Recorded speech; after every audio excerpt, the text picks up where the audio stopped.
RSS നേതാക്കളുമായുള്ള ADGPയുടെ വിവാദ കൂടിക്കാഴ്ചയിൽ സർക്കാരും CPIയും ദുർബല പ്രതിരോധം തീർക്കുമ്പോൾ ആരോപണം പ്രതിപക്ഷ നേതാവിലേക്ക് തിരിച്ചുവിടാനാണ് PV അൻവറിന്റെ ശ്രമം. പുനർജനി കേസ് അട്ടിമറിക്കാൻ VD സതീശന് വേണ്ടിയാണ് ADGP MR Ajith Kumar RSS നേതാവുമായി കൂടിക്കാഴ്ച നടത്തിയത് എന്നാണ് PV അൻവറിന്റെ വാദം.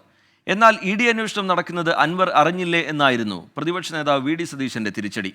PV അൻവർ തനിക്കെതിരെ നിയമസഭയിൽ ഉന്നയിച്ച ആരോപണവും അന്വേഷിക്കട്ടെ എന്നും VD സതീശൻ പറഞ്ഞു. പുനർജനി കേസിൽ ED അന്വേഷണം വന്നു കഴിഞ്ഞാൽ പ്രതിപക്ഷ നേതാവ് ആ കേസിൽ കുരുങ്ങുമെന്ന് എനിക്കും നിങ്ങൾക്കും ഈ നാട്ടിലെ ജനങ്ങൾക്കൊക്കെ അറിയാം. അപ്പം ഞാൻ ആവർത്തിച്ച് പറഞ്ഞിട്ടുള്ളതാണ്, പ്രതിപക്ഷ നേതാവിന് RSSുമായി ബന്ധമുണ്ട്, അജിത് കുമാറുമായി ബന്ധമുണ്ട്. പുനർജനി കേസിൽ ED അന്വേഷണം നടത്തുന്നുണ്ട്. ഇനി അൻവർ എനിക്കെതിരായിട്ട് അസംബ്ലിയിൽ ഒരു ഭയങ്കര ആരോപണം ഉന്നയിച്ചു. 150 കോടി രൂപ ഞാൻ മറ്റേ മീൻവണ്ടിയിൽ കൊന്നു.